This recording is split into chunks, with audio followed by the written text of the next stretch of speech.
Olá pessoal, no vídeo de hoje eu gostaria de falar sobre uma história triste e perturbadora que ocorreu no Japão nos anos 80.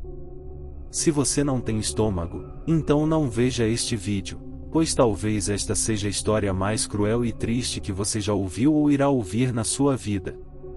A história é sobre Junko Furuta, uma garota de 16 anos que foi sequestrada, torturada e assassinada por um grupo de jovens.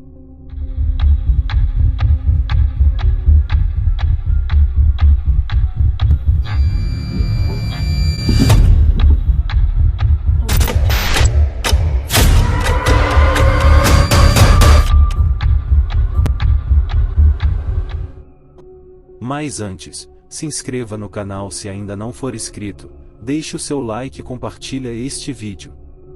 Nascida no dia 18 de janeiro de 1971, na cidade de Misato, no Japão, a jovem Junko Furuta não viveu o suficiente para que todos os seus momentos pelo menos tivessem um peso em meio às atrocidades que marcaram a sua curta existência. Em 1988, aos 17 anos de idade, Junko estudava o seu último ano na Yashiminami High School, antes de se formar, e seguia uma rotina comum. Na escola, a garota era reconhecida como sendo bonita, inteligente e tímida. Por mais que fosse muito popular, ela nunca era vista em festas organizadas por colegas e amigos. Não fazia consumo de álcool ou drogas, muito diferente de boa parte dos demais estudantes. O seu dia a dia consistia em ir para a escola e de lá seguir direto para o seu trabalho de meio período como garçonete. Contudo, foi a infeliz coincidência de um momento e uma simples palavra que selaram o destino de Junko Furuta. Hiroshi era conhecido como o lado podre da escola onde Junko estudava e também o grande valentão. Aos 18 anos, o jovem se gabava e era temido por suas conexões com o Yakuza, uma famosa e altamente perigosa organização criminosa internacional japonesa fundada no século XVII que possui mais de 500 mil de membros no mundo todo. Não foi a resposta que o garoto recebeu de Junko quando essa rejeitou as suas investidas. De acordo com alguns colegas, Hiroshi havia desenvolvido um sentimento por ela e ficou furioso com o que ouviu, ainda mais por nunca ser rejeitado por nenhuma garota. Violento e dono de uma conduta abusiva, no dia 25 de novembro de 1988, apenas alguns dias depois de ter sido desprezado por Junko, Hiroshi Miyano junto com seu amigo Shinji Minato, de 16 anos, estavam rondando em um parque local do bairro onde costumavam atacar sexualmente as mulheres. E foi assim que, às 8h30 daquele dia de 1988, os dois identificaram Junko Furuta cruzando o caminho em sua bicicleta em direção ao trabalho. O plano foi armado rapidamente e Shinji chutou a bicicleta da garota à sua passagem, como uma maneira de derrubá-la e criar uma oportunidade para Hiroshi, que fingiu reprimir a atitude do amigo e ajudou o Junko a se levantar. Ele prontamente se ofereceu para escoltá-la até o trabalho e ela acabou aceitando. No meio do caminho, Hiroshi ameaçou matá-la se não o seguisse em silêncio. Eles chegaram em um armazém abandonado onde o garoto a estuprou enquanto a aterrorizava com as promessas de morte. De lá, levou-a para a casa de Shinji e convidou o Jon Ogura e o Watanabe Yasushi, ambos de 17 anos, para que fizessem parte de todos os horrores que estavam por vir. Se você gosta desse tipo de conteúdo, já se inscreva no canal e deixe seu like. Continuando. Nada consegue ser comparado com o nível de brutalidade que Junko Furuta foi submetida durante os 44 dias que foi mantida em cativeiro naquele quarto imundo. Ao longo das repetidas sessões de sodomia e violência sexual até que sangrasse, ela chegou a ser pendurada nua no teto pelos pulsos e usada como um saco de pancadas pelos garotos.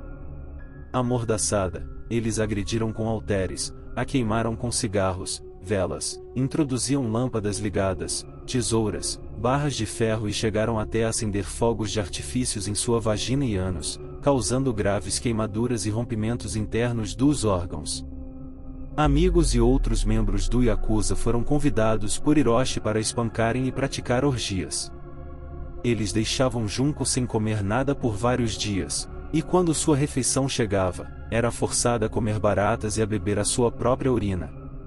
Amarrada dos pés à cabeça e pelada, a garota era largada do lado de fora da varanda durante o inverno. Derramaram cera quente em suas pálpebras, teve agulhas espetadas em seus seios e os mamilos arrancados com um alicate. Quando os captores passaram a lançar pesos de ferro em seu peito, ela perdeu o controle da bexiga e do intestino, tamanho era o dano interno. No dia 27 de novembro, os pais de Junko entraram em contato com as autoridades para reportar o seu desaparecimento, porém Hiroshi a obrigou a telefonar para os pais e dizer que havia fugido para a casa de amigos e que não retornaria mais, para deixarem de procurá-la.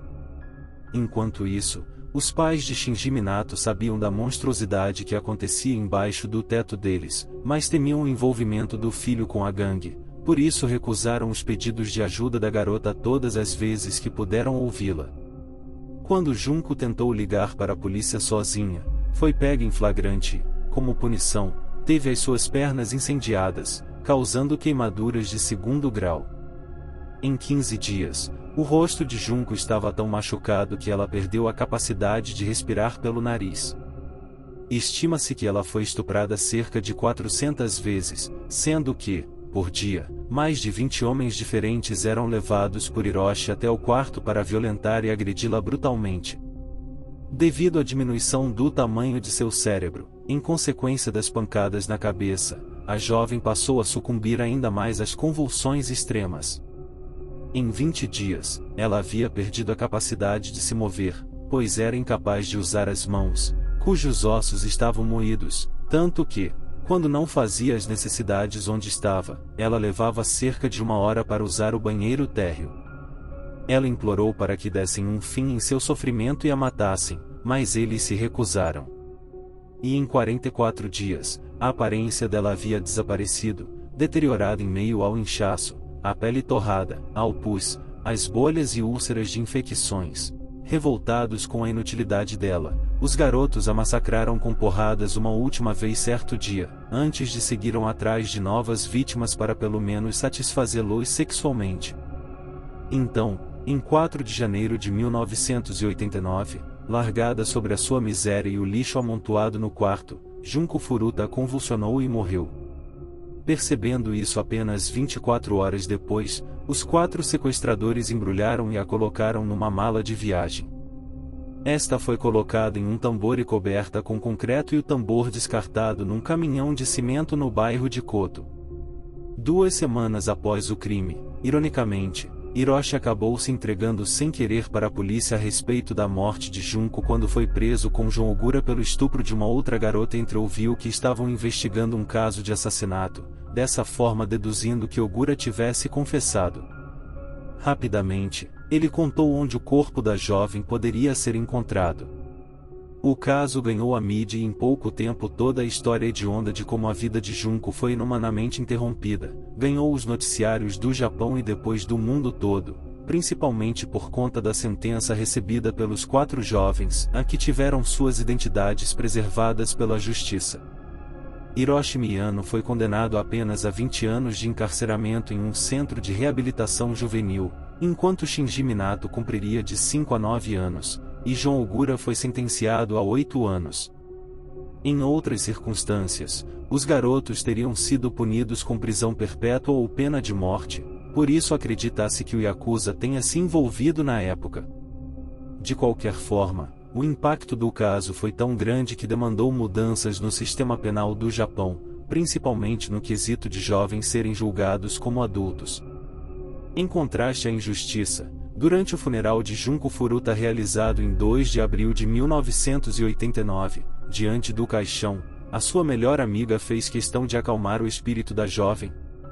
Ela disse: "Ouvi dizer que o diretor lhe entregou um certificado de graduação, então nós nos formamos juntas. Eu nunca vou te esquecer. Junho-chan, não há mais dor. Não há mais sofrimento. Por favor, vá e descanse em paz."